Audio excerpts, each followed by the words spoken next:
Estamos asistiendo en la Argentina a una comedia, una tragicomedia de alguna manera. Mi nombre es Maximiliano Lecchi, este programa se llama El Arranque, ha sido declarado de interés para la comunicación social por la Honorable Legislatura de la Ciudad de Buenos Aires y nominado a los premios Martín Fierro 2023 como mejor magazine de actualidad en los Martín Fierro Digital. Te digo esto, hoy es un día viernes 9 de agosto del 2024, porque ayer empezamos a conocer algunos de los videos relacionados con la separación, la angustiante separación por lo que hay en el medio, ¿no? O lo que habría, si querés, lo seguimos poniendo en potencial, que es golpes hacia la ex primera dama, Fabiola Yáñez. Y además otros videos que también son tangenciales, que algunos dicen, o el rumor que corre es que habría filtrado la propia ex primera dama para demostrar el accionar de su marido, el expresidente de la Nación, Alberto Fernández, donde se lo ve a él con alguna referente también de los medios, como es Tamara Pettinato. Bueno, algunas cosas para decir, para analizar, para pensar. A mí, ustedes saben bien que no me gusta meterme en la vida privada de nadie, no me meto en la vida privada de nadie. Cuando a veces uno en el fragor de del programa, porque digamos está en un programa hablando, charlando, conversando y puede tener algún desliz sin quererlo o sin darse cuenta, automáticamente trato de pensarlo y de retractarme, como alguna vez lo pudo haber hecho en estos 15 años de carrera o de programa.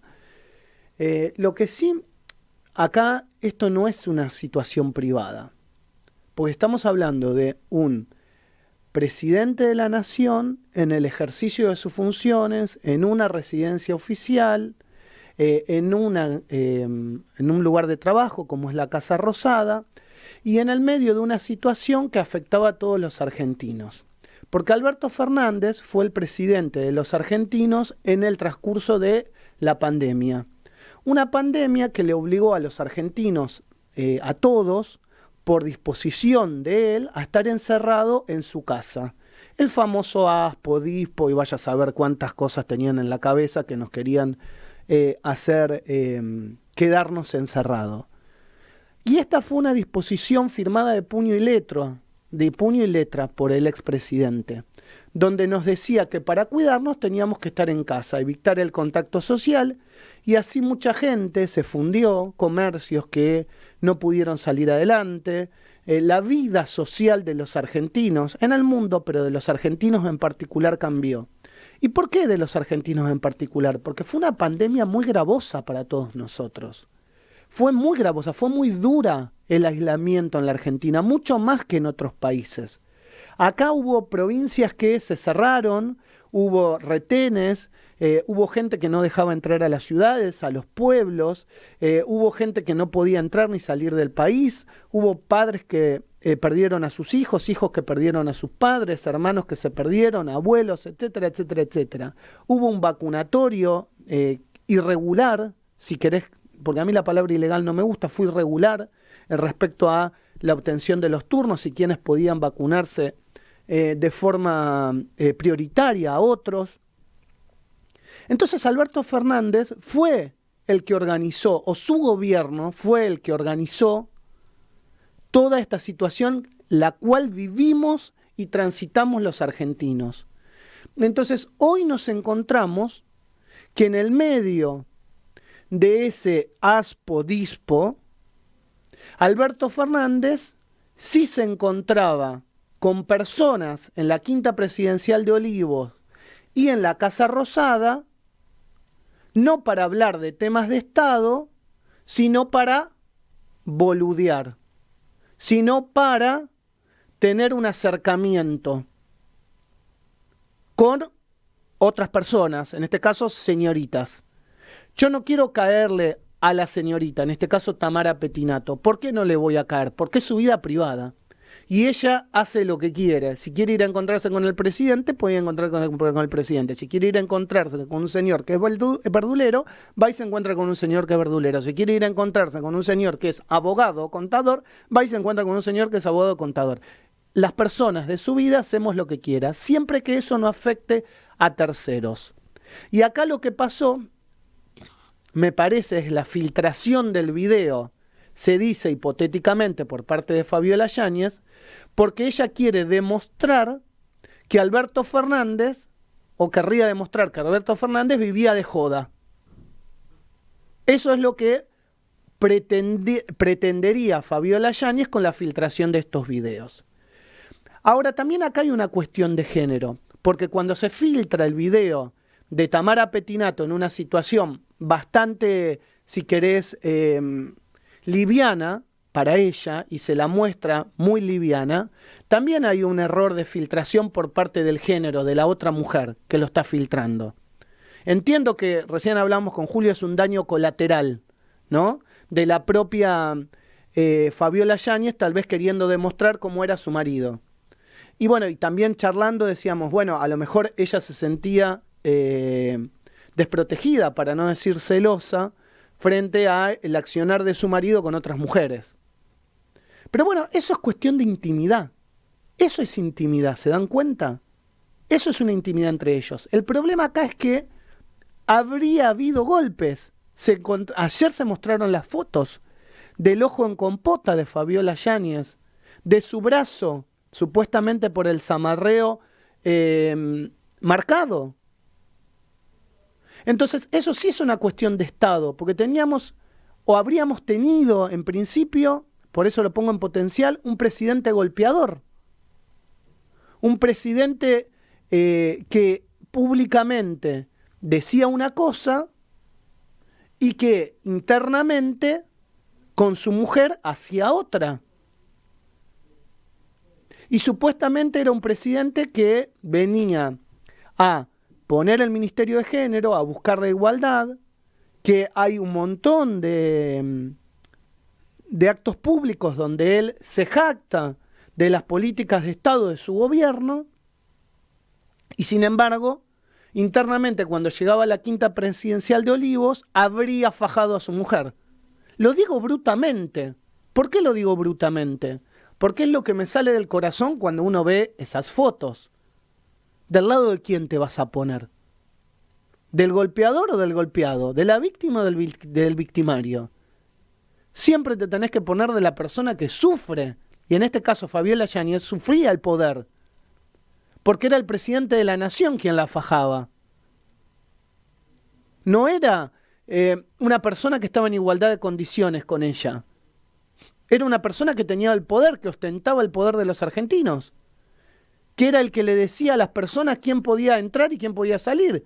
Quién era quien autorizaba, quién tenía posibilidades de circular. Es decir, era su gobierno, era su Estado. ¿A dónde iba a salir corriendo Fabiola Yáñez? Entonces, después podemos hablar de otra cuestión que es la política. ¿A quién representaba Alberto Fernández? Quien muy poca gente lo está diciendo, porque esa es la cuestión, si querés, personal. Pero que también, obviamente, estamos frente a la comisión de un delito que es la violencia de género. Pero el tema político es qué implica esto para el peronismo. ¿Qué implica para el peronismo tener un expresidente hipotéticamente golpeador? Donde ya había muchísimas, te diría, aristas para decir que había sido Alberto Fernández un presidente regular, para no decir malo. En mi caso, yo critiqué muchísimo el accionar de la pandemia. Aquí con Hernán lo puedes saber, yo criticaba esto de que la gente no pudiese hacer libremente lo que quería. Y además, cuando nos comparábamos con otros países, éramos los más encerrados del mundo. En otros países la gente vivía su vida alegremente y con muchas más libertades que las que teníamos nosotros, y acá se infringía la Constitución porque claramente por un decreto de necesidad y urgencia se evitaba la libre circulación de personas. Derecho amparado en nuestra Constitución Nacional. Hay más de una causa judicial presentada al respecto, y en este programa lo comentábamos. Por eso creo que el gobierno de Alberto Fernández en ese aspecto fue muy regular. Muy, para no decir malo, como te decía. Pero más allá de eso, después tenemos qué golpe, desde la imagen, desde lo visual, le asesta Alberto Fernández a la imagen del peronismo.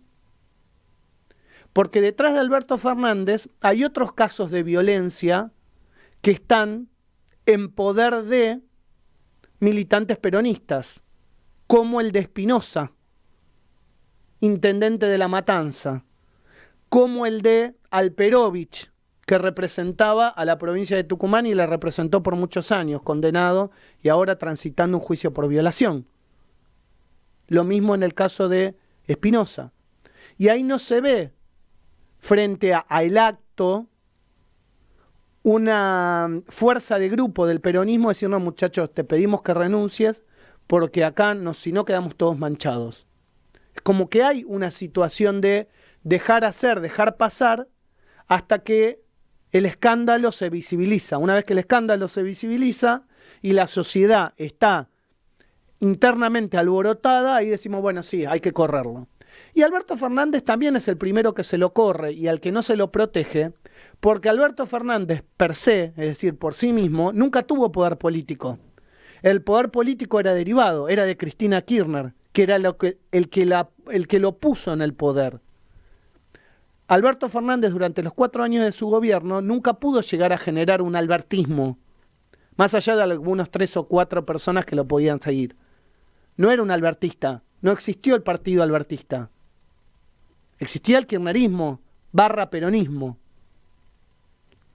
Entonces, ¿cómo asesta esto al peronismo de cara al futuro?